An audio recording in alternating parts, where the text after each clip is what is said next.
What's cracking, fellas? So, the Zendikar is coming out. We just finished up with spoiler season, and today I'm here with my friend Evan and Chris. You guys know them to talk about Zendikar, everything about the set, what we think of it, some of our favorite stuff, all the good stuff. So, would you guys want to introduce yourselves? Yeah, sure. I'm Chris, joined by my lovely co-hosts Nate and Evan. Yeah, yes. The person without the channel is the main host. We're all co-hosts together. We're all That's what co-hosts. means, Nathan. I know. I'm jesting. Evan, would you like to introduce yourself? Yes, here I am today on our first episode of Mull with my good friends Christopher and Nathaniel, and we're going to talk about Zendikar. Yeah, I probably should have mentioned that. Yes, this is going to be a first episode of our podcast called Mull our goal here is we're going to talk about just things about magic. Think dice removal, but without British politics. So the We're all story Yanks of here. this podcast is we were arguing over random spoilers in our group chat, and Nate was just like, if we record this, we could probably make a podcast. And I'm like, that's very true. That is exactly what happened. All right, so first thing we have on our agenda is Zendikar has a few returning mechanics and a couple of really unique new mechanics. So, if we're talking about mechanics, just starting to list them all off before we go in depth, we have the main one of the set, Party. Then we have Landfall, Kicker, and the most exciting new one, Modal Double-Faced cards. So, what Party is you have a party consists of a rogue, wizard, cleric, and warrior. And not a druid. Not a druid. There's game design reasons why. But, if you... Game design. Gamer. Gamers. But, if you have a full party, there are certain cards that says, for each creature in your party, do something. Or, if you have a full party, do something. So, what do you guys think of the mechanic? So, I will say, when I first saw the spoilers on the party mechanic, I was kind of a hater. It's like a tribal support. It's so weirdly specific, and the tribal support for these four random creature types together is really weird to me. But as spoilers started coming out and it became more familiar with the mechanic, I can say they did some pretty interesting stuff with it. They're using it kind of like a 1 to 4, Yeah. You can have the 1 is the worst, or if you have everything, then it's really good.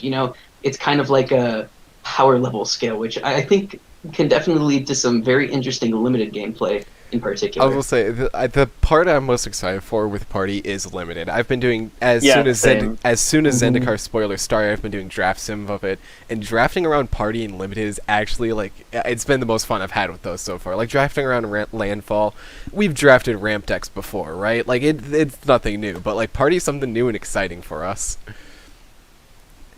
So Oh yeah, I was Party, it's cute. I'm not totally for it. It looks fun. I don't think it's going to be as classic as say Landfall or Kicker. Yeah, Landfall is I think it's cute. Yeah, Landfall is considered one of the best Magic mechanics of all time, and I think Kicker is considered second It's best. so good. So you really can't compete with those, but I think it's really interesting. I personally really like it. There's a few cards that I think are just really good with Party on it. I think the creature type they chose for it are ones that aren't too all over Magic, so that they're they're easy to assemble, but they're just common enough that you can probably squeeze some party cards into decks and get more value out of them. And, Off the top of your head, what is your party, each of you? Or should we save this for another time? To the end of the episode, maybe? No, yeah, we'll come back to that at the end of the episode. Just on our parties. Or no, here, let's say this now. Chris, if you want to go first. Okay, I have no idea what you mean by the question. My ideal party? Yeah, 4 creatures: a rogue, a wizard, a warrior. Oh fuck, dude. Arcanus the Omnipotent, because the dude is sweet. He's just a wizard, nothing else. Rogue. I don't know. Fucking Brazen Borrower. Why not? That's a good Brazen rogue. Borrower. I like the storybook style. What were the other two? Warrior, Warrior Um, and Zergo Helm Smasher. I love Zergo. He is a warrior. He's a good one I too. think he's a warrior. And the last one is cleric. Cleric. Um, that one Oris Samite Guardian, the one with Grandier. Oh my god, Oh my he's so God. sick. I love that card. I don't know why. Alright. It's just so sweet to me. Yeah. I'll go next. So my rogue is going to be the robber of the rich. That was what I was thinking of. Oh, yeah, I've that's lost sweet. to it enough on Arena. I might as well pick it. My wizard is going to be Aven Mind Sensor. Oh lord, that's you. Oh God. That's me. Is I think the best way to say it. My cleric is going to be the new Drana because I think she's really sweet. And then Yeah, I do like the new Drana. That one is yeah. Drana the Last Blood Chief. That's it. And then my warrior. God, what's a good warrior? Part of me wants to say new Tazri as well, but I feel like that's picking too many new cards from the set. But yeah, we're gonna go with Mirror Entity. Ooh, Mirror Entity's good. Oh, that's such a cop out. So probably my rogue would be Rankle because I love Rankle. Rankle. Master of Prankles. Master of Prankles. Wizard Riku, of course. Understandable. Yeah, duh. Warrior. Boldwire Intimidator, which I'll talk about later. Oh, that's a good one. I That's a love good Boldwire Intimidator. I have a foil And, one. It's so pretty. I love that card. And Same. what am I missing? Cleric. Cleric, Mother of Runes. Mom Oh. is a cleric. Mom is a Dude, cleric. that's such a good party. It is. You remembered so many different creatures I couldn't. Yeah, like Yeah. that's what I I'm was saying like, about. I asked the question and I was like, oh wait, I gotta actually say something. I just started like going through my memory banks. See, like that's what I'm saying about party. Like we all came up with. We didn't take too many cards from the new set, other than like I took a couple, but that's just because I built a party deck earlier today for a stream later on. But yeah, Landfall. Spoilers. Whew. Y'all get to see my spicy deck later this week. Or actually, I think this might come out Friday, and that video will get posted Saturday. We're gonna see. Landfall. How do you guys feel that Landfall was treated in the set? Is it different than what we saw last time? Do you guys like the direction they took some of these? What's your opinions? You know, Landfall is one of those mechanics that it just feels good. You know, it's Yeah. great to have a creature on board, and any draw you get is a good one because you're either drawing a creature or a spell. So a spell you can cast or a land you can play to get an effect. So you're never just sitting at a board stall, draw your card for turn, and it's a land that does nothing for you. You know, it's Yeah. a very fun feel good mechanic, and I think they did a pretty good job of balancing the landfall. I don't think there's any landfall mechanic cards with landfall in the set that are going to absolutely break standard. Or Because I any know a other lot of format? people were. Well, Yeah, Cobra I know a might lot help. of people Lotus Cobra is gonna see play, but I don't think it's gonna be like broken. were. It will- Lotus Cobra is Oh, good, sure. but I'm not sure how good it is in a format. I that just think with all this affects ramp stuff going around, it might help. Yeah. I could definitely see it seeing play, but I don't think it'll be busted. You know. Yeah, So it's a nice So spot I- for it. one of the cards I'm excited for is what let me make. Yeah, one of the cards I'm excited for that is gonna Legendary's Avenger. Legendary Avenger is cool, but it doesn't have landfall itself, but it's gonna work with it. Is Wayward Guide Beast. Being able to, when it deals damage, return a land to your hand to re-trigger your landfalls if you aren't drawing any. I think it's gonna be pretty good in some aggro decks.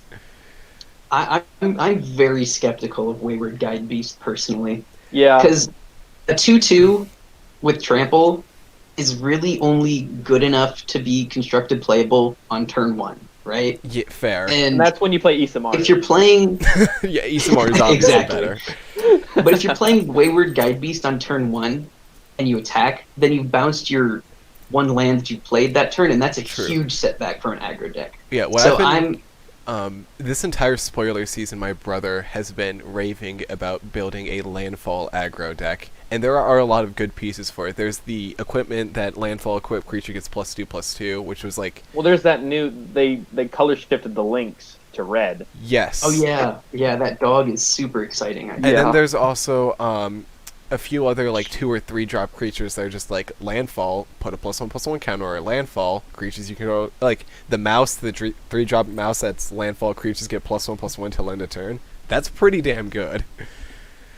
Yeah, yeah. I can definitely see losing that card in limited a lot. Yeah, there's a lot of cool stuff I like with this set. I like how I think the most interesting thing they did was, let me make sure nobody's supposed to talk about it later. Okay, cool. I'm good to say it. Ashaya, Soul of the Wild, being able to trigger landfall if playing your creatures is huge. I think that's definitely super fun. A very That is so unique- cool. I think Ashaya is one of the most unique cards in this set. Definitely, I really like Ashaya. Yeah. So let's go into kicker. I'll be honest, or unless does anyone else have anything to say on landfall, I should probably ask first. No, I'm good. You can move Chris on. said it all. Yeah. Gonna be honest with kicker. Kicker is kicker. It's there because it's a ramp mechanic. Like, I like that you can kick Jace. yeah, same. I really like being able to kick Jace. Kick him with his J shoes. Yeah. Is it sad? I kind of want a pair of J shoes, but they're too expensive. Dude, I was so considering getting one, and then they sold out like immediately. So Yeah, they were also $100 when they weren't sold out. honestly, I was considering it, man. Same, but instead I bought a booster box. So speaking of kicker, though, I do want to talk about a cycle of kicker cards that I think is cool. The inscriptions. They're all really cool. They're nice charms, but if you kick them, you just get to pick all of them instead of just one. I do think they're pretty fun. Yeah. I'm not sure how constructed play. Well, I think some of them are a lot better than others. you Yeah, know? the green cycle one- is not balanced. I It's was like Cryptic Command versus, I don't know, what are the other commands? yeah. You know, I can't Yeah, see yeah. that. What's the red command like? Yeah. Some other fun cards with kicker, Skyclave Shade, but that also is cool. I think the cooler part of that card is the landfall half. I'm gonna be honest with kicker. It's like I like seeing it on Zendikar because like it's nostalgic. That's Yeah. Zendikar's thing. But I won't say it's a super interesting mechanic. It's you know? definitely not interesting. I think what would have been more interesting, and this was brought up in Maro's Making Magic article, I think from last week. Instead of kicker, they were planning on having a mechanic called it was like kicker but bigger. Everything was colorless mana. Mega kick. It wasn't mega kick. I wish it was called mega kicker. Full of dragons of Tarkir. I wish it was called Mega Kicker, but it was something like pretty much the flavor of it was everything cost like 7 or more colorless as the extra cost, and it was like channeling the power of the Eldrazi. And that was supposed to be the flavor of it. It was pretty much it was essentially Mega Kicker but colorless. I think it would have been interesting to see something like that, but it was instead normal kicker was taken, which honestly I think is for the better. Yeah, I can't see very many 9 and 10 mana cards when you pay the kicker cost really taking off as a Yeah. me beloved, neither. fun mechanic and limited and constructed. Yeah. It would have been like a battle cruiser mechanic, which isn't what they were going definitely. for in this set. It'd be like Wrath of the Eldrazi all over again. I do want to have another battle cruiser set eventually, but that's talk for another day. I mean, that was basically Eldraine, right? No. When I mean with battle cruisers, the only meaningful play is on turn 7. When you with like a massive creature. So, last thing we need to go over mechanic wise is modal double-faced cards.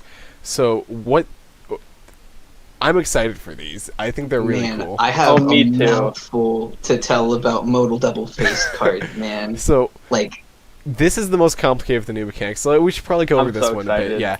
So what a modal double-faced card is I'm gonna just pull up a random.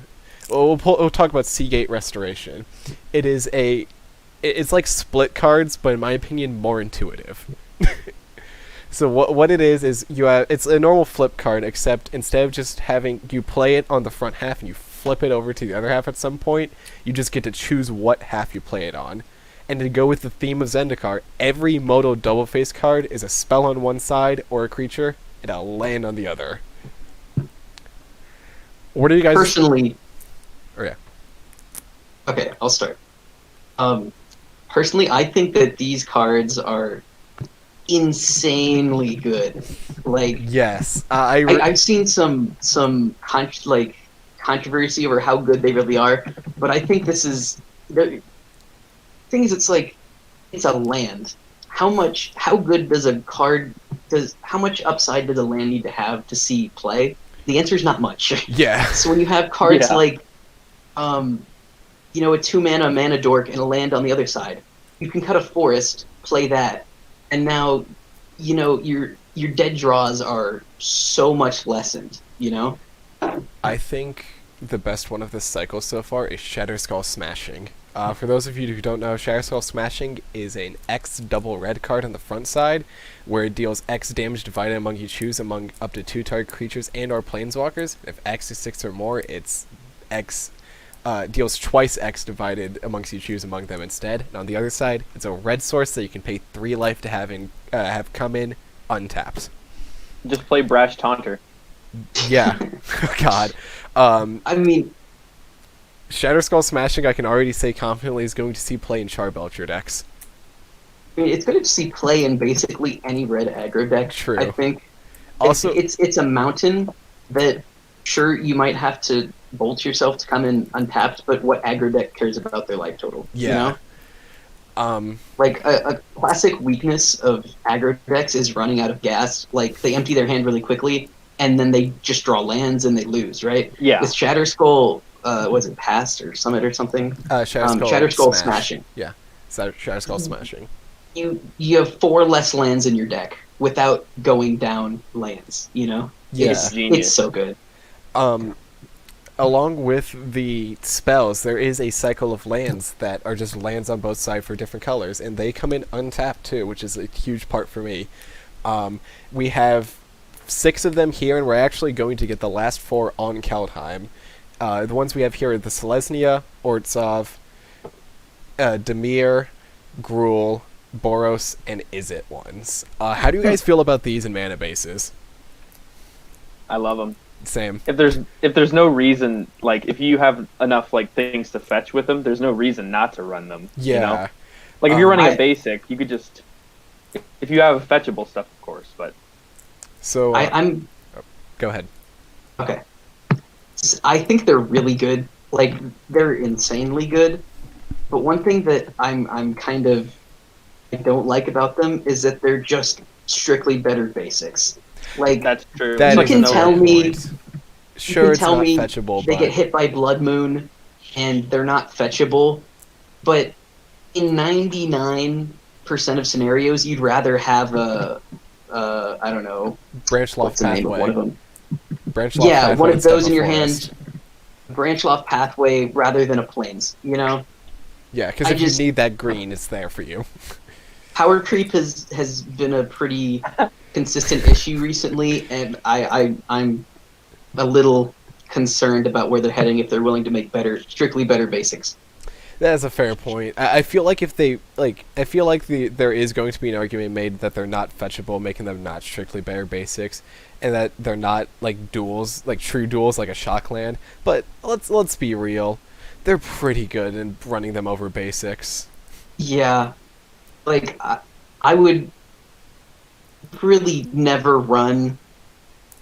I might have like a few basics in case I get like Assassin's Trophy or something, but like you're just gonna run these. So exactly. little spoil. We're gonna see how good these are over basics, because a little spoiler into the into our Zendikar Commander stream. My deck is running quite a few colors, and I'm running all 6 of these and no basics. Oh my Jeez. god. Pack those Pact to Exiles. Yeah. That's another good thing that's sneakily good about the modal double face cards is you could hypothetically build a deck with no with lands. with Also, all action, Like, all spells. So there are like Charbelcher decks and Legacies already only runs 1 mountain as their land. These are just gonna make it even more consistent. Yeah, but like, you know what I'm saying? Like, Yeah. you can just run completely spells, and you're always casting something every turn. That's so powerful. So the thing is, I'm glad before there's we- not too many of these that are like spells and lands. Like there's only a small handful of them that are spells to lands so far in this set, and we're not going to see in the other sets later this year. Every other set coming up, Kaldheim and Strixhaven, are going to have modal double face cards, but they're not going to be lands. I think Kaldheim is just going to finish off the dual cycle, and that's it. Yeah. So I'm if we got 3 sets worth of spells to lands, that would have been too much. I'm surprised they're doing more than just the Zendikar one personally. So If we're moving on, I have one more thought on this. okay, yeah, and then I'll make one more comment about why we're seeing it in the other sets. So we're gonna pull the Mull to 0 effect here. Wizards doesn't like to reprint double face cards like in other sets. It's hard. It sucks. Yeah. So I think that picking these up, they probably aren't going to be reprinted for a while unless they get really in demand. But it might I be a definitely good. see what you're saying. Evan, 'cause- there's a very good reason why I'm buying a box for this set. Yeah, like you look at something like Jwari Disruption, which is 1 in a blue for an instant, counter target spell unless its controller pays 1, and the other side is a land. Like, that's a very good card that's probably going to see play in a lot of different formats, and because it's double faced, it's not getting reprinted anytime soon. Really, Exactly. It's a random uncommon. So if you want any of these cards, I would definitely recommend getting them soon. I think another good one, Being Veil. On one side it's a blue source, and on the other it's creatures your opponents control get -2/-0 till end of turn for 1 in a blue instant. That's not bad. I mean, I'm not sure it's quite constructed playable, but maybe the power level is even more than I'm thinking, and any modal level face card is playable I was about to just say, by... because like what I'm thinking is just like, okay, if I'm playing an island in my deck, I could, or like in a commander deck, I could take that out and instead swap in a utility piece that could sometimes Yeah. save my life. That's the thing. You can just like take all your mono-colored commander decks, just look and find, okay, I'm mono blue. I'm going to remove as many islands as there are blue modal double face cards, and I Yeah. really think that'll just make your deck strictly better. So, before we go on to our next point, before we go on to our next point, to talk about modal double face cards, it has been revealed to us the reason why they're coming in the other sets is because they're having a hard time connecting sets without them being in a block. So what they're doing is they're trying to have different mechanics that flow through all 3, but each set has a different take on them. And actually, modal double face cards weren't even supposed to, like, they weren't originally planned for Zendikar. Strixhaven was the set designed to include them originally, but when they were doing mock-ups to try to pitch the idea to make sure that, like, it was going to work well, they designed a series of modal double faced lands, and everyone in design just said these need to be in Zendikar. I mean, Yeah. it makes sense. Yeah. I think it works really well because Zendikar is all about shifting lands, and that's exactly what these are. It's a very flavorful Yeah. mechanic too. Definitely. I'm personally a very big fan. I think they're powerful enough to see constructed play, but they're not powerful in an obnoxious way like Yeah, Burrow. I was going to say, or like, Oko. just Or because Oko. they're powerful and they're going to see a lot of play, it doesn't mean I'm going to bitch about seeing them played. Yeah, like how can you bitch about a forest that has a bad regrowth on the other side? You Yeah, know? exactly. It's just like it's cool. Okay. I like it, and it's something I have not been able to say about new mechanics in the past year. Or Yeah. so, Yeah. Like, I've liked things like Escape, but it just turned matches into kind of grindy. Food was awful. I genuinely did not like Food. I think a lot of the mechanics were good, but the cards that see play that have those mechanics are cards like Uro. Oko and Uro. They're Yeah. like Oko. They're Teferi. They have one Cat, card they Oven want to Cat. push. I think the- Oven Cat was a good example of why I personally didn't like Food. I think Food was fine. They're just kind of boring. Yeah. All right, we want to move on. Yes, moving on to lands, the new full art lands, new flip cycle. We already talked about the modal double faced lands a lot, actually. And then, lastly, we're gonna expeditions. So let's The return of expeditions. return. Expeditions with my air quotes. Yeah, you can million see. air quotes. So first, let's talk about the full art lands. Personally, I actually like these a lot. Like, these ones are beautiful. Yeah, I I'm mean, just gonna argue with. Oh, sorry. it's fine. I was just gonna say I like them. It's classic Zendikar having full arts. I'm glad they're here. They're I like pretty, how they you know? made a new take on the Bull Island that everyone likes. That's a cool yeah. throwback for me. I really like the Whirlpool one personally. Same. I never really liked the original Bull Island, but I actually like that one a lot for some reason. You don't like the Bull Island? I love that. How art. could you? I don't know why, but Classic. I'm not super big on the Bull Island. I know. Cancel me already. I will, because that's so good. So the new flip lands, we talked about those extensively. They're gonna see play. They're just good. Certainly. More importantly, the thing everyone wants to hear us complain about, expeditions. I am okay with them having them as box toppers. I am not okay with them not being in the packs. Like, So, Evan? oh, sorry, yeah. So I think with the expeditions, because more boxes, because I believe the ratio back in Battle for Zendikar was 1 in every 6 boxes. it was literally like a masterpiece. It was stupid rare. So that means roughly about 6 times as many expeditions will be opened, which, you know, I'm not really a seller, I'm more of a buyer. So Fair that'll be point. nice for the prices. It'll be, you know, not certainly cheap, but it won't be stupid expensive, hopefully. Yeah. But I'm okay with it. Yeah, You like know, with the return of expeditions, I'm not against them as box toppers. Box toppers are cool. Like Evan said, you're statistically getting more of the product out there, which is better for price. But part of the fun of expeditions was is knowing pulling that you can buy a $4 booster pack and open, you know, a $200 card. yeah, like And I something just they've miss been doing recently masterpieces is taking cool things, out of fun the packs things, and putting them on wanted outside. things. Exactly. Taking them out of $4 boosters sound and a putting them in lot like the collector's professor. boosters, putting in boxes. Or secret I- layers. The professor Layers is is the voice of the people, man. He honestly is. Like, I'll be fully honest. Prof, if you're watching this, God bless you. Yeah, like if he's watching us.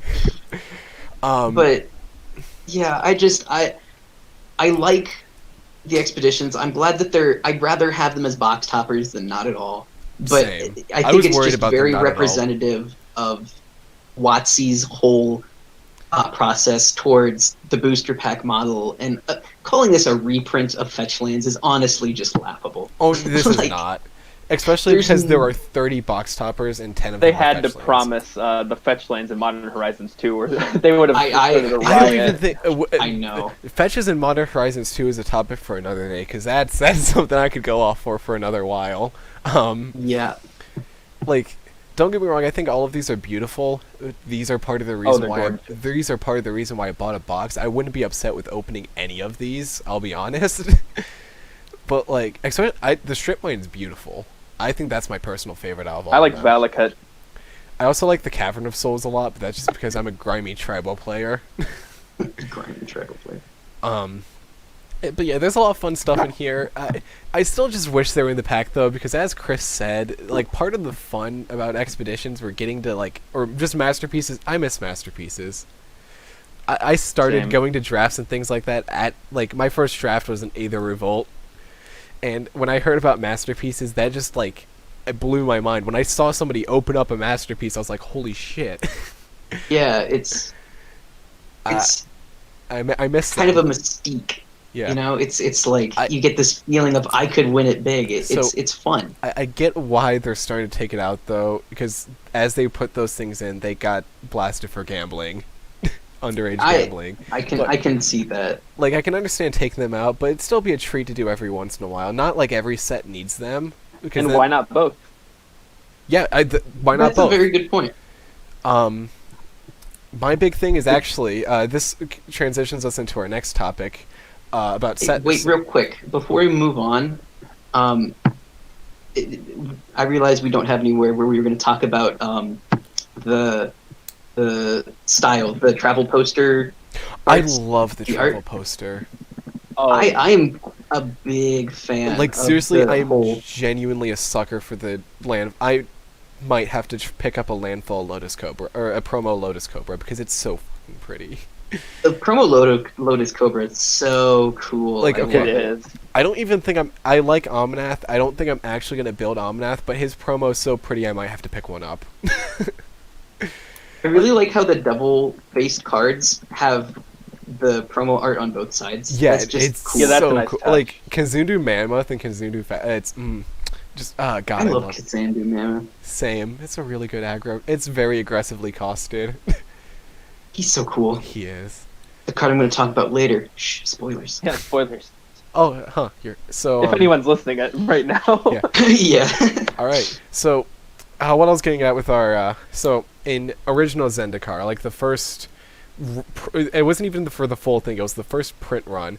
WotC put in random. There was called Zendikar Treasures, and these were random cards thrown in. You could find things like Soul Ring, or people pulled original duels and Black Lotuses out of Zendikar packs. So Wait, really? As you do. I Yes. never heard of that. yeah, if you look it up, Zendikar Treasures, it was in the first. It's why like first print run Zendikar boxes are really expensive. Wait, isn't that like violating the reserve list? No, because they were not reprinting it. They were copies that were already printed that they put in the pack. Dude, that's crazy. All the Zendikar- Power 9, the dual lands. There was a bunch of like Can you other imagine them stuff. putting something like that in a $4 booster these days? yeah, like so. No. What this actually gives me like what I wish we got a throwback to something like this, right? We haven't gotten Zendikar in a while, but the closest thing we got was set boosters with the list. How do you guys feel about set boosters? I can start. I'm okay with them. I think they're cool. Of course, the draft booster will always be there, so that's nice. They're not like replacing anything. More is more, but Yeah.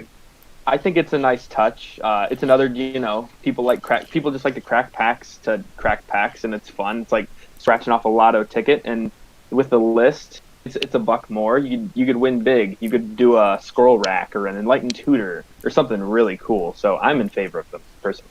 Yeah, I think I'm not sure that I'm personally going to be buying many or opening many myself, but I think they're a nothing but a good addition. Yeah. Like Evan said, more really is more.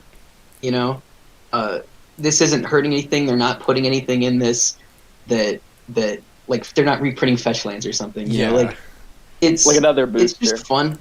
I like that they're bringing back art cards from Modern do like Horizons. the art Those are cards always in them. cool. I'm not gonna lie. I think they're fine. I just don't think the product's for me.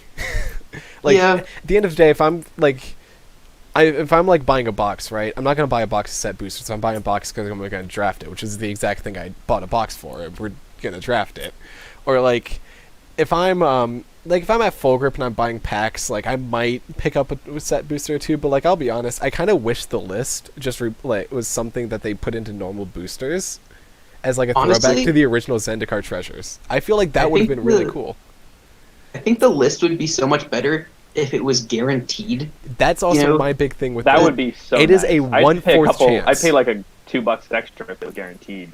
Definitely. You know? Like, it is a with 1/4 just a 25% chance chance. to get a Llanowar Elves. Yeah, I mean, Like, but that's a card you can use. You know, you're gonna play it. or like- a 1/4 chance to get Arkham's Astrolabe. That's not a bad Yeah. card. Hold up, there was You know- more. I remember I went up. I remember when I first saw the reveal of the list, I got a little pissed off. I'm not gonna lie, but I had some time to marinate. My thing is, there's just for a 1/4 chance, there's a lot of duds. If it was guaranteed and there was a lot of duds, I'd understand. But that's Yeah, the thing is, it's like without the list being guaranteed, with only a 25% chance to get it, I'm not entirely sure what you're really getting for your extra $1. You know, The you're getting a few chance more at random 4 commons rares. and uncommons. You're getting, you know, a chance at a better rare, but like 9 times out of 10, you're paying an extra $1 or $2 just for that art card. You know? Yeah. And there are some hits in here. There are some. yeah, there are some big That's hits. definitely important to mention. There are some very good cards on the Yeah. list. But there's also very bad cards. There's a lot of them. So it's just like, I don't know. I think do you about want to gamble 30 or do you want to mega gamble? I think about 30% of the list is worth $10 or more. I think that's it. Yeah. All It right. isn't bad. Yeah, no, it's not bad. Overall, my opinion, I think they're okay. Just I don't think the product's for me. I'll be honest. That's pretty much my opinion, yeah. Yeah. All right, so here's the exciting part. Each of us picked out 3 cards that we personally really, really like and wanted to talk about. So I think the best way to do this is each of us just talk one, go on to the next person, they talk about one, and we'll just cycle through the entire thing.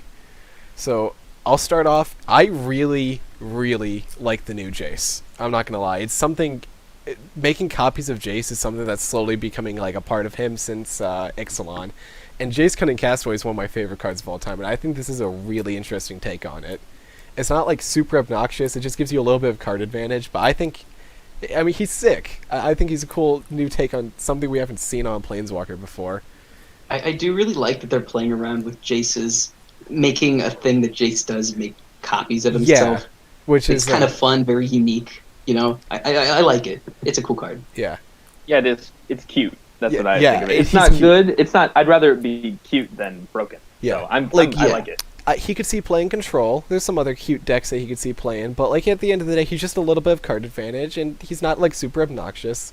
And the thing is, I like since I feel like Planeswalkers started to get kind of stale. Like all of them were just the same thing, and I like seeing them experiment with what Planeswalker can do in a fun way, not a Not a Nissa and Teferi way. See, don't get me wrong. I think new Teferi, the Master of Time, that card's it's not broken. It's just unfun. I think they really are doing a good job of making new planeswalkers that feel unique without being insanely busted, like Oko or Teferi. Like I think this new Jace is cool, making copies of himself. I think Nissa could get up there though. I feel Nissa's very, very good. The new Nissa. Yeah, like Landfall, that's cool. The new Teferi, activating at instant speed. Like, they're all very cool, but I wouldn't say any of these cards are busted. Like, I think the best one out of them is Nissa, I'm not gonna lie, because she has a landfall uptick and an uptick. I think it would have been a bit more if they just went all in. You have to play lands to uptick her. I But think she's good, but I can't see a 4-mana, reanimation planeswalker really, If she had like a dominating the game-breaking format. ultimate, like a Karn Liberated or a Yeah. Venser, then I would understand that statement. But they've kind of moved away from that, and I'm willing to give it more of a chance this way. Yeah. I think it's still a cool card, though. Oh, it is cool. I really like it. So, Chris, would you like to go first with the next pick? So, I'm going to talk about Kazandu Mammoth, like I hinted at earlier. It's a 3-mana, 3/3, 1/2 green. Landfall. Whenever a land enters the battlefield under your control, Kazandu Mammoth gets +2/+2 until end of turn. And it's a modal double-faced card, and the other side is a forest that enters tapped. I think Kazandu Mammoth is just the card that really shows how powerful modal double-faced cards can be. Because it's a 3-mana 3/3 that can become a 3-mana 5/5 when it attacks. If you play a land, agree. you can It's get so bigger. good. It's already a card really that you good. could maybe possibly play in standard. It's not the greatest, but I could seeing play in Mono Green Stompy. But the fact that you have that land, it's an aggro card that if you draw it early, it's a land. If you draw it late, it's an attacker.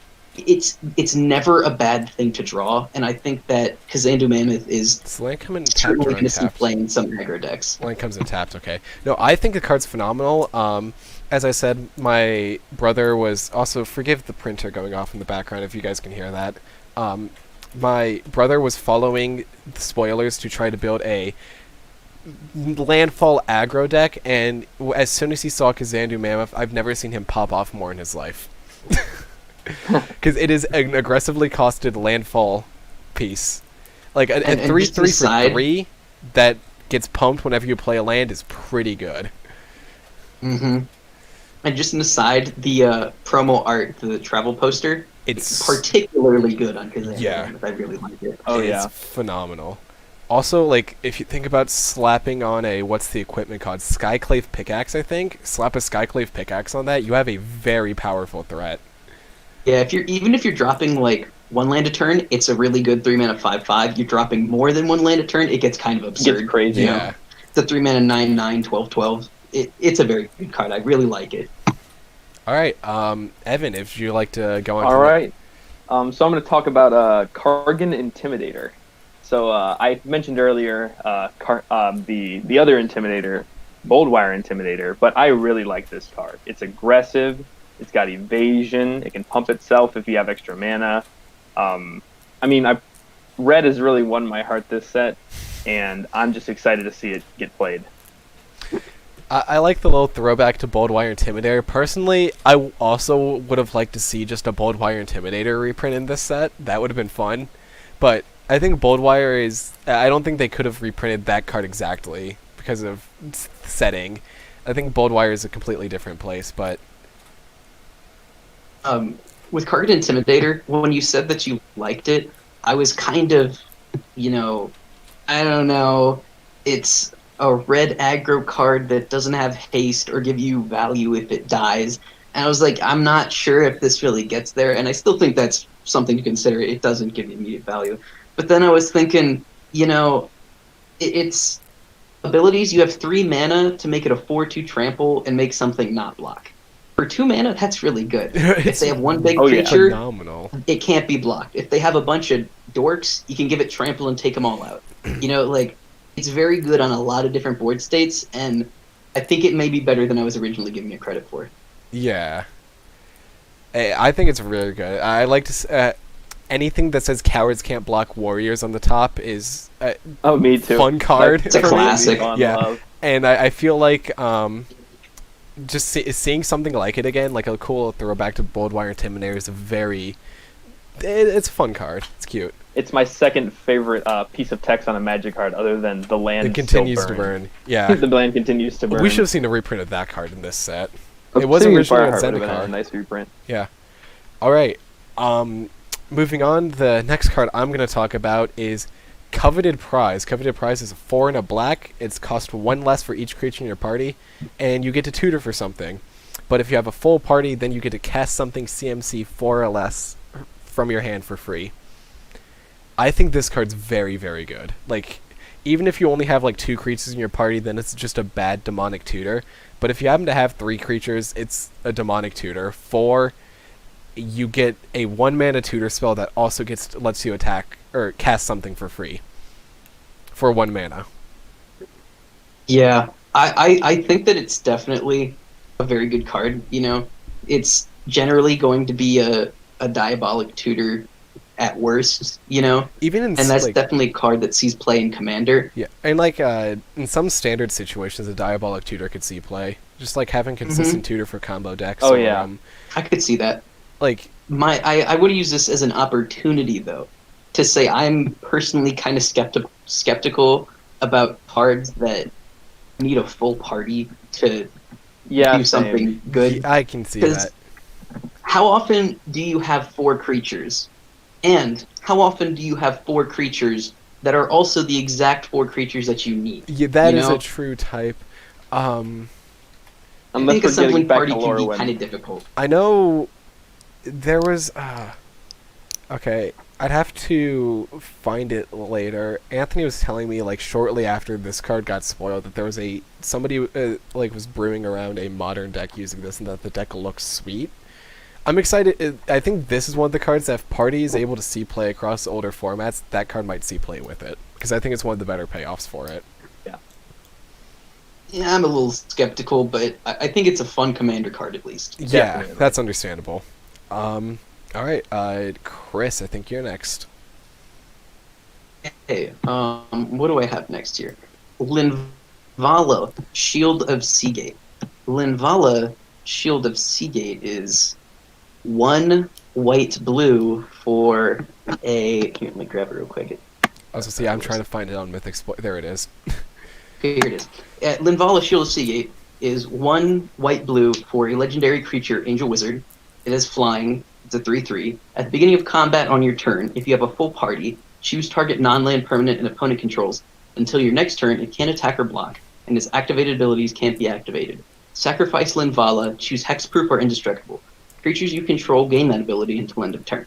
So I know I just finished saying that full party is something that's very rarely going to happen, and I still think that. So I'm really just considering this card with that full party text being like flavor text, pretty much not there. Yeah. But what I really like about this card is its ability to sacrifice itself to give your permanents hexproof or indestructible. I'm really thinking in Standard specifically, it can be a stand-in for cards like Selfless Spirit in a blue-white Flyers deck. For a while in Arena, I was grinding the ranks with a blue-white Flyers deck, and sometimes you just got a board wipe and the deck was over. And I think being able to beat down while also making sure that your board is going to stick, I think this card is a very important piece of a blue-white Flyers deck that may form in the new Standard. Also, a 3-mana 3/3 flyer. That's not bad. Like, I'm gonna be honest. Beat down, man. Like in a blue-white Flyers deck, a on curve XX flyer that cost X is not bad. Exactly. I think this card's just. I haven't seen anybody talk about it, but I know personally I'm definitely going to be trying out some Standard lists with Windfall in them. Yeah, it's gonna be sweet. When I first saw the card, I thought of Seal of Heroic Intervention in Azorius. That was my first thought. You're not Pretty wrong. much, yeah. Except That it doesn't first give mechanic both. I didn't really think much of, but I was like, holy moly, that's really good Yeah. on that indestructible hexproof. The Yeah, sad thing that's is it's another not thing. both. Or You don't like, really want to run it as your commander, but in commander in the 99, board wipe protection is always a okay, good thing. gonna be fully Just honest. having this creature, beautiful. I love it. That's something I could run in like a Brago style deck, where like I could rat the board, but before it resolves, sack to save all my stuff. Yeah, like you're in white if you're running Linvala in commander, which means you have Wrath of God, you have Fumigate, you have all that stuff. Just wrath the board and keep your board. That's just it's beautiful. It's I love it. Marvelous. Yeah, a great card. All right, Evan. All right, so next we're going to talk about everyone's favorite Minotaur besides Thethron, Morog, Fury Vacuum.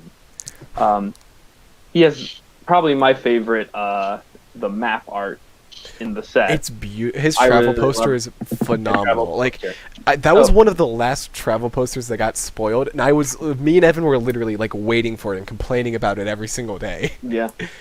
So Morog is a 6-mana, 6/6 Minotaur, 4 and 2 red, and each creature you control gets +1/+0 for each time it is attacked this turn. And as a landfall, basically landfall, get an extra combat step. And untap all creatures you control. Not all creatures that attack, all creatures, period. It does have to be your main phase though for that to trigger. Yeah, of course, but I'm just saying and- with something like an Endless Atlas or Yeah. like tap, put a land into play, as long as you have lands in hand, you basically have a ton of combat steps, and that just terrifies me. The key part to note about this though is it does not have you do not get an extra main phase after that combat step, which is a key thing to note. Oh, yeah. I think this can get like super out of hand really quickly It though can if you're definitely building a get out of hand, but like it doesn't go infinite. A lot of people were like, when this was spoiled, I saw comments on the Mythic Of spoiler course. page for it that's like, this goes infinite, and people were like, no, it doesn't go infinite per se, but it can get pretty close. Yeah, like I'm personally thinking of Angry Jellybean Omnath, the landfall aggro deck that makes a bunch of elementals. Oh They yeah. can easily drop, the commander decks can drop like 5-6 lands in a turn, and if you do that on your main phase, you're making 6 elementals and you're taking 6 combat steps. That wins games. Like Yeah. this is a great finisher. Each combat for- step gets for- worse and worse with Morog's pump ability. It's Exactly. I can see this being a very good finisher for landfall decks in red. Yeah, I could be honest, like even in like Commander, I could see this just seeing play in 99 because being able to play a land late game and gain extra combat step is very good. Yeah, that's true. Like even if you're not doing shenanigans to drop 5 lands a turn, just landfall, take 2 combat steps. Like yeah, that's and pretty like a good. Krenko go wide deck, when you just Like- need like one more combat step to finish Mhm. the game. If I were to it's just rebuild Krenko, or actually I might one day build Wart finally, like I have a list for it, I might try to incorporate this in the list because that's not a bad it's not a bad finisher. definitely Or like if you're a tribal deck running red where you need to just keep swinging, like, Minotaur. yeah, like Minotaurs, this is going to be this is going to be a staple in Minotaur tribal. Mark my words. I could definitely see this going into my Franco Tin Street Kingpin deck, because all those you get a bunch of extra attack triggers yeah. with Oh, God, I Franco, hate making more and more that. goblins. I really Especially like if this you card. have, This if is a you, good pick by you, Evan. yeah. All right. Is that all we have to say about Morag? Which I think is one of my Yeah. favorite cards from this set. I'll be honest. Me too. Love you, Morag. Okay. Yeah, I love Chef's kiss. So, last thing I'm going to talk about, and I don't particularly like the effect. It's a kicker payoff, which is but there's a key line of italicized text that I really like on this. So I'm talking about Verisol the Split Current. It's an X green blue to play. It enters the battlefield with +1/+1 counter for each mana spent to cast it. So even the commander text adds more counters on it. Whenever you cast a kicked spell, you may remove 2 counters from it. If you do, copy that spell. You may choose targets for the copy. And the italicized text that comes after this is, a copy of a permanent spell becomes a token.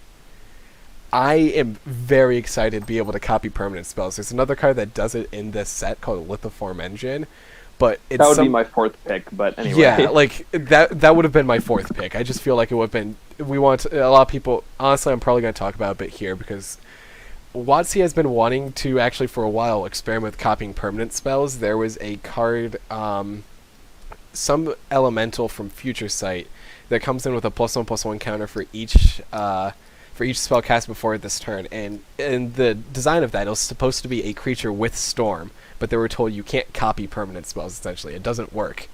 But clearly, they've made it work because that's there's not just one but 2 cards in the set that are able to do it, which that gets me excited. Yeah, copying spells very popular in Commander for a reason. It's just fun. You cast a kicked Rite of Replication, and then you copy it with Verisol. Like, it's just Yeah, that is so cool. Generic fun. Sitting here with a Lutri the Spell Chaser, copying Expropriate 3 times on like turn 5. without a Jace in the deck. Without a Jason in the deck. Yeah. Oh, I wonder who did that. But also a note, that's my commander on this week's episode of Particularly Screwed on this channel, so Yeah. check it out. I'm really excited to see it. Also, Verisol had there was a side story specifically about Akiri and Zareth, and Verisol wrecked their shit, and it was really funny. But yeah, I'm excited for copying permanent spells. I'm not gonna lie. I don't think you get the cast trigger for like if you cast an Ulamog and you copy it, but I still think it's really cool. I'm excited to see it. I'm excited to see Lithoform Engine spike in price before I'm able to buy one. Yeah. Yeah. But yeah, it's gonna be really sweet. I'm excited that they finally made this work because that's just something that like it feels like it always should have worked, you know? Like, and more importantly, I've been brewing a blue-white tokens deck on Arena, and You have. that's gonna slot right in. All right, Chris, if you want to talk about your last card.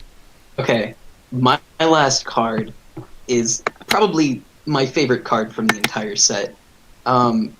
It's Ondu Inversion. Ondu Inversion is a sorcery for 6 white, and it says destroy all non-land permanents. And on the other side, it's a plains that enters tapped. Chris, you complain about me for playing control. That card is ridiculous. It's very good. It's so good, man. Like, control decks, I've said how modal double-faced cards are good in aggro decks because they're good anytime. They keep you from flooding. But this is a card that's really good in control decks. Modern blue-white control plays cards like Celestial Colonnade very easily. And I'm not saying this card is better than Celestial Colonnade, but my point is there's room for tap lands that give value, okay? Yeah. And just taking out a random basic, taking out a random, I don't know, fast land, shock land, something, to have a Wrath on the other side, this, you draw it off the top in a losing scenario. Normally you just, it'd be a land and you lose, you draw this, you cast it, you don't care it's 8 mana, it's turn 15, who knows, you're playing control. Like, it's just, I really like the card. I'm not going to say that it's the most powerful, because I'm sure it's not. I'm not even going to say it's for sure going to see play, but I'm very excited to play with it, and it's definitely going into my cube. It's such a fun card. So same. This is the card I definitely want to pick up when Zendikar Same. releases, especially because I built mono white just recently. It needs all the help it can get. Yeah, my Exactly. personal favorite thing about this card, I think all Moto double face cards share this thing, but if you actually look at the arts of both sides side by side, it makes a full panorama. Oh, that's sweet. But other than that, I do think like this card's going in Brago. There's no exception about that. I'm fully ready to. I've been playing a Lutri the Spellchaser ramp deck recently on Arena, and I've been for some reason getting paired against a lot of control, specifically blue-white control, and trying to recently. I've been almost having to time them out. I got both of our clocks down to 8 minutes once, and boy, I'm ready for this card to fully make me finally see a timeout on Arena. I'm super excited to play with this. I'm a filthy control player. Yeah, Chris, you had 4 Teferis. You had 4. I just opened 4. I didn't craft any. Certainly. I'm certain that you did not craft all 4 of those Teferis, and you can't convince me otherwise. Alright, Evan, enough about Chris's control degeneracy. Let's talk about your last card. So, my final card, and a personal, I just love this card, Leyline Tyrant, is I believe, a 4/4 for 4. It is flyer. 2 and It's double red. Yeah. Yeah, two red and 2 colorless. And it's got the key, it brings us back to original Zendikar with Omnath, OG Omnath. Before he went in, Yeah. dipped Before, his, he dipped his hand in other colors. Yeah. You don't lose unspent red mana as steps and phases end.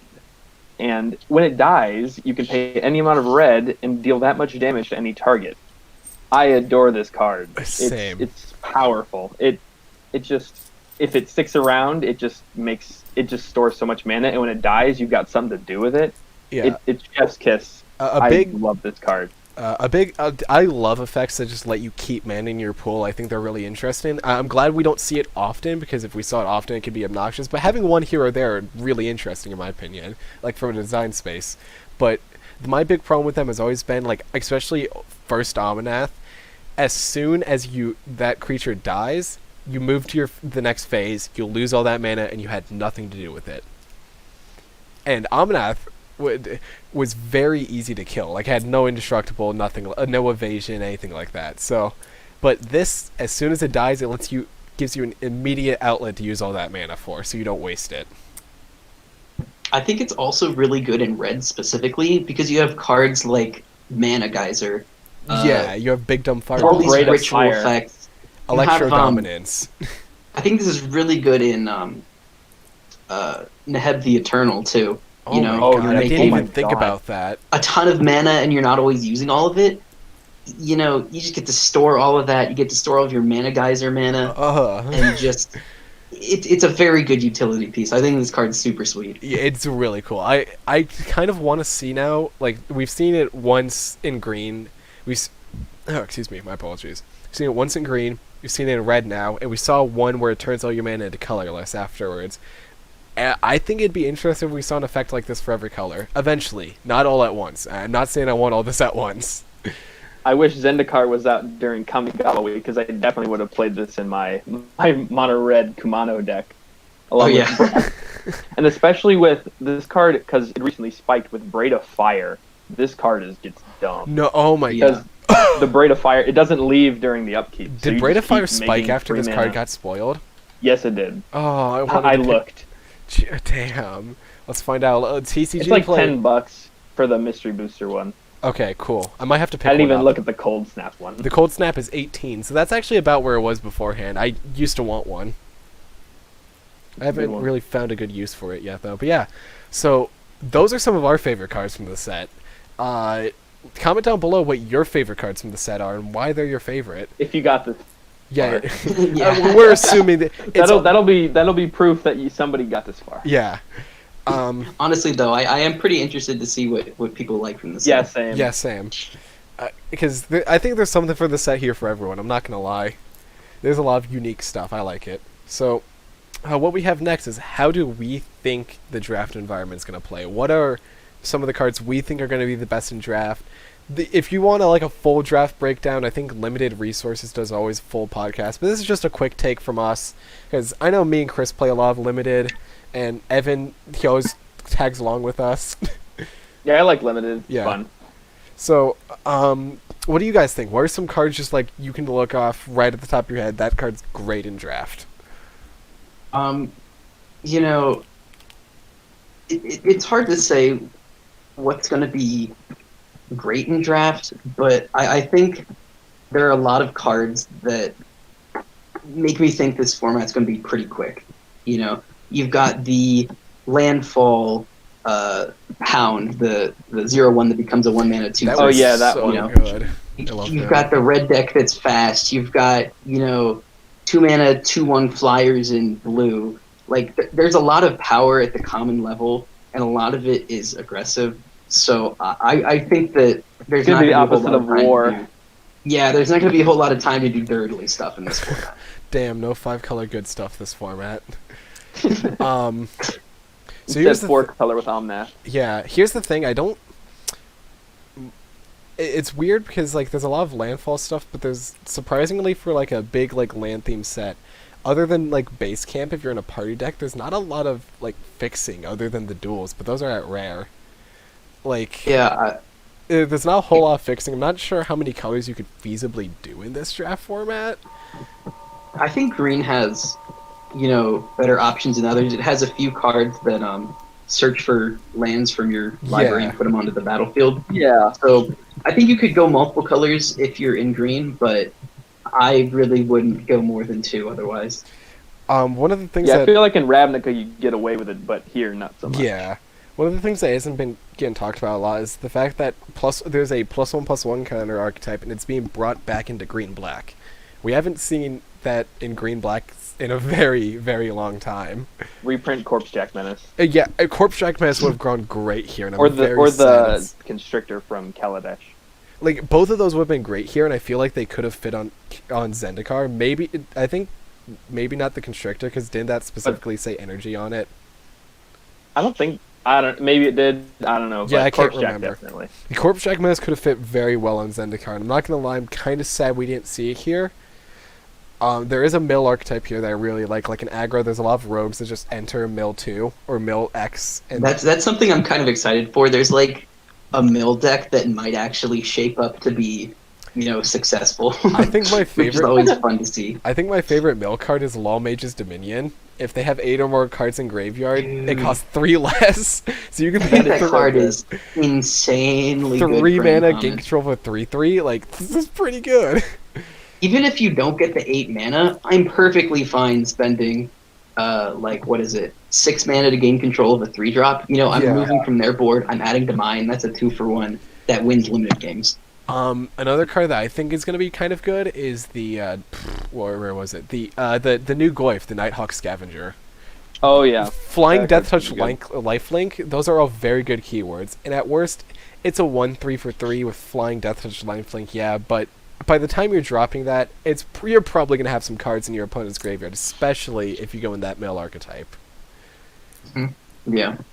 I think another thing that might point to this format being pretty quick is that aggro decks are going to have a lot more reach than usual because of the modal double-faced cards. That is true. Yeah, As they've good as been the given modal an double- advantage. As good as it is in more controlling decks, I think it really does favor aggro decks. So I'm going to be on the lookout for, I'm going to play a lot more 2-drops, not many 5 or 6 drops. Yeah. I feel like there are some control decks that could have a chance. There's a lot of life gain in this format. I think there is a life gain archetype. That's true. But we're going to see. There's definitely a life gain archetype. I think cards that you definitely Like want that angel. Yeah. I think cards you definitely want to pack one, pick one though. I could definitely say the Landfall Mammoth that Chris talked about. I think that could very well be classified as a draft bomb. Very good. Linvala too. Yeah, Linvala would be phenomenal. 3/3. It's good, and then it protects your board. If you're doing blue-white flyers, the classic archetype. Yeah. Not gonna lie, I think Akiri is a trap. There is not that many there's one equipment of each color and one colorless.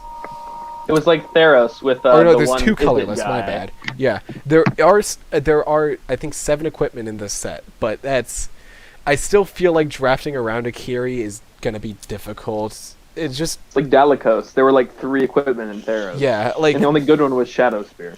I feel like the only equipment archetypes are just hard to do in draft. Looking at double masters, whenever I would like do a draft sim of it, I'd either get equipment or I'd get equipment payoffs. I'd never get both. Yeah, I'm not sold on Akiri as a card that is going to be insanely good, but I will say I think it's better than Dalikos just because, with the fail case, you have a 3-mana 3/3. Yeah. And if you do get their own equipment, she's really good. Yeah. Or I even just if wish you she only was have mono white. even if you only have 1 or 2 equipment, I think she's great. Yeah, As much as I love Spellslinger and instant sorcery archetypes, and Kaza is like a wet dream for me for that, I don't think it's gonna happen. Like I just think it's too slow for this environment, which makes me you don't very really see sad. a ton of like cheap instants and sorceries that you really want to play either. Yeah, no, you know? like if you're all in on wizards, go for it. But like, really, if you were to like pick up a Kaza or something, the only good thing is a Shatter Skull smashing. I think Into the Royal is pretty good too. True. I'm always down for Blink of an Eye as functionally identical. All right. So we're looking at a lot of these cards. There's quite a bit of the set left. How do we think some of these cards will affect some of Magic's formats? Like Commander, we've already talked a little bit about like how these cards will see play in Commander, places like that, formats we see. But like, are there any cards we specifically think, oh yeah, this is going to see play, this is going to create this archetype in this format? Like, what are you guys' opinions on that? I think the modal double-faced cards you're going to be seeing a lot of in the next couple months. If you guys can pick those up at launch, I definitely would. I think those are going to jump in price. I can't sing the praises of these cards enough. I think they're going to see play in many, many different formats. And I think, even the ones that aren't that great could definitely see play. The upside is just so high. I think, the regrowth, the Mana Dork might see play. I think the one that I'm positive is going to see play is Jwari Disruption, the counterspell. That's also a land. Very good. Like, what rarity is that? Is that common or uncommon? Uncommon. Okay, let me find it.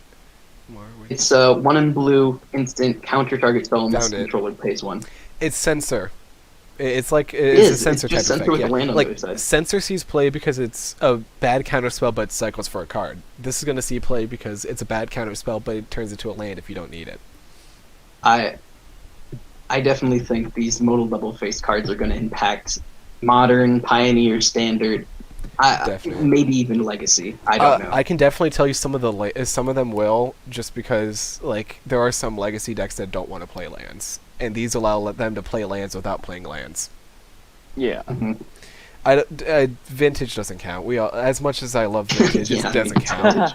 Yeah, I could definitely see some of these seeing play. Put it out there that none of us actually really play Modern or Legacy or Pioneer, so yeah, we only play Commander and limited.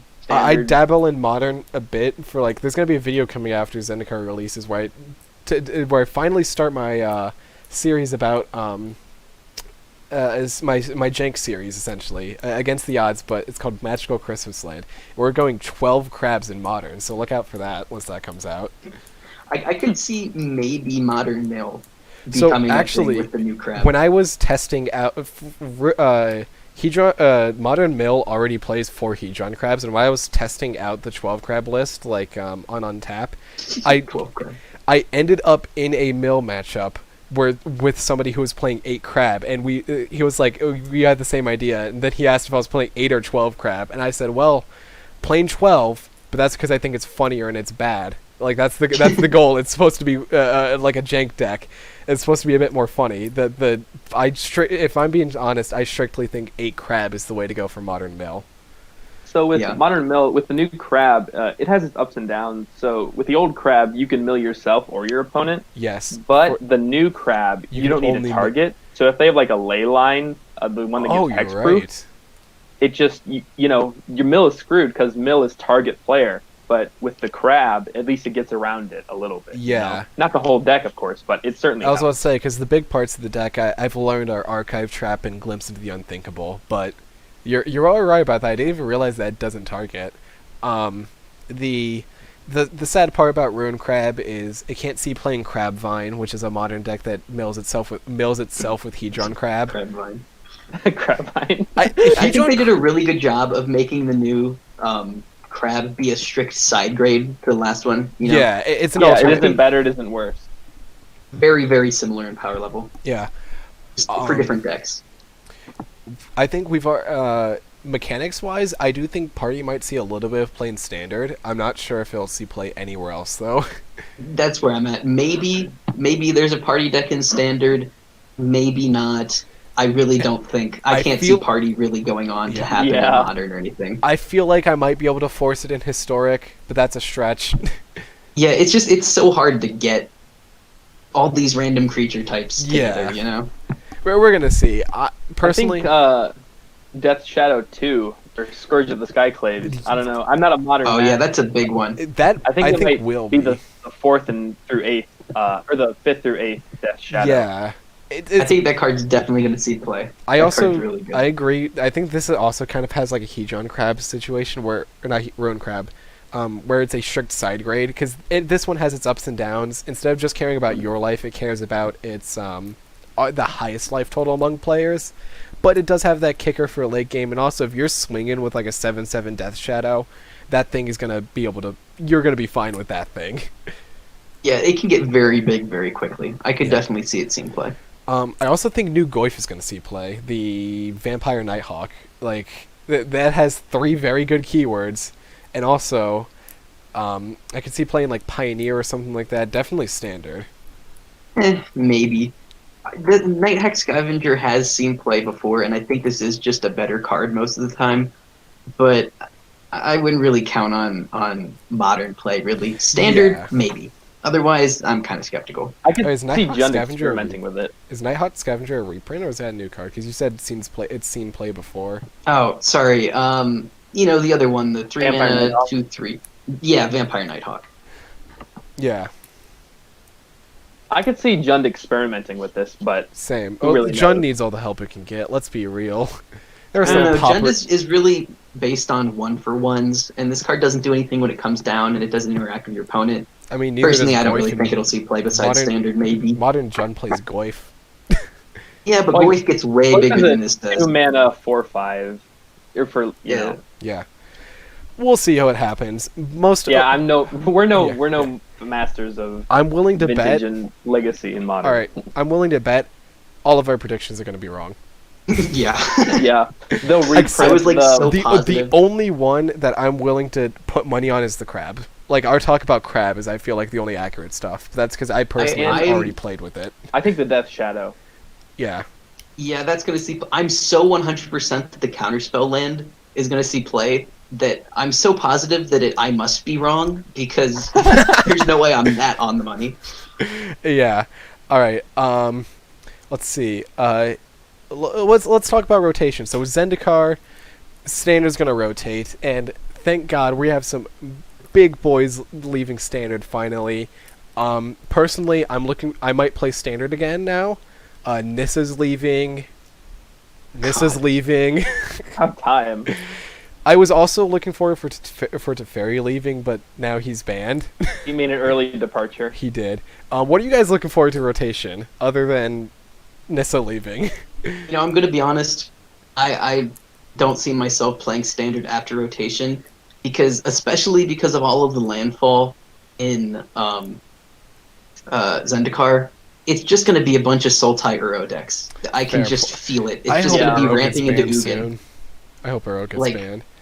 I don't care if we don't have Nissa and Hydroid Krasis anymore, which, good riddance. Yeah. I the still growth think it's spiral just going to too. be Growth spiral is huge.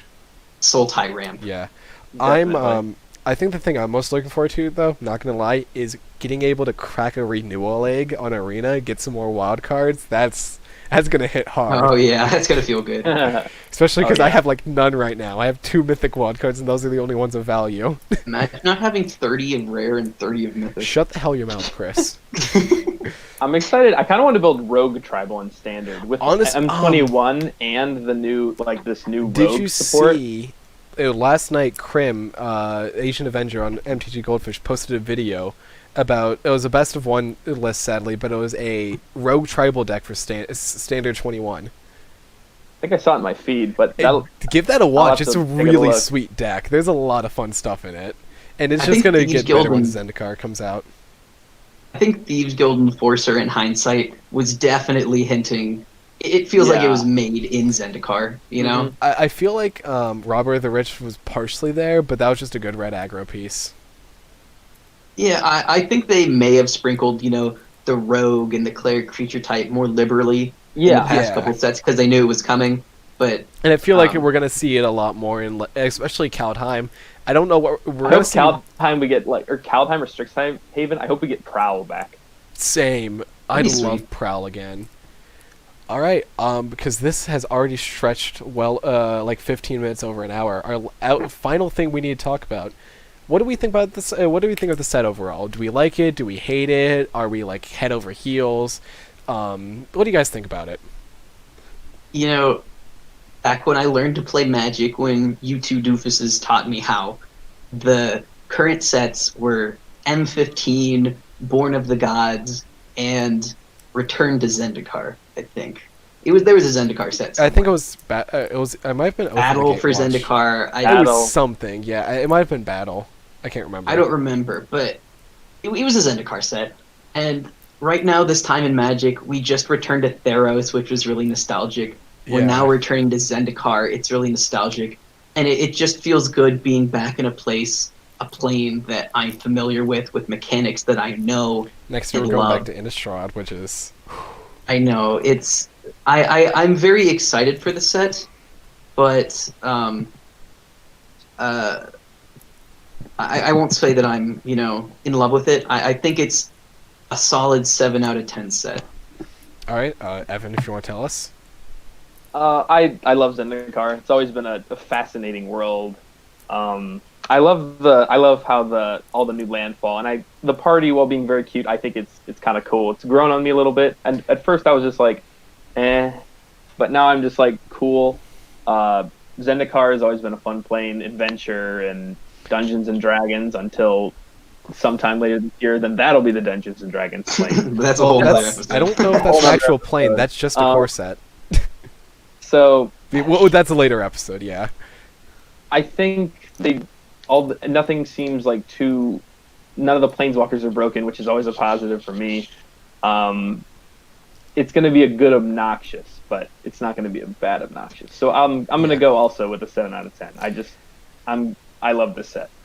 I'm be honest. I'm gonna rate it a bit higher. I'm gonna give it a solid 8 out of 10. I think there's a lot of really interesting designs that are like used in this set that we haven't seen before. Like I think Ashaya is one of the coolest cards we've ever seen in a while. I also just really like Zendikar. The story so far has been like very good. Like I'm genuinely surprised with how good the story's been so far. I've been keeping up with it.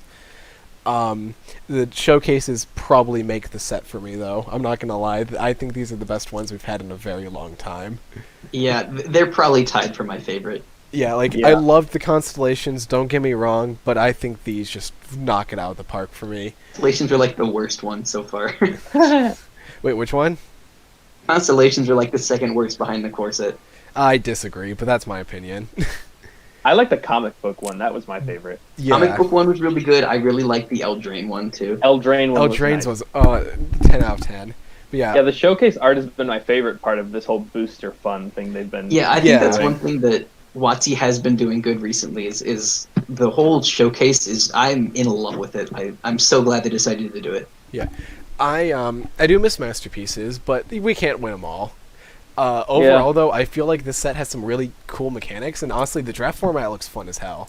Now, after going 04 or 03 at my little pre-release event, me, Evan, and Chris can get together and do, I'm going to surely take back that statement, but Yeah, there's no lofty Yeah. denial in this set, so there'll be Oh, less God. balls. God, I got so salty about that too. yeah, But yeah, definitely next time we'll report when I completely stomp these two dorks at the pre-release. and next time I'll Oh, also yeah. report on how I thought the draft environment was, because I am opening a box and drafting it with these imbeciles.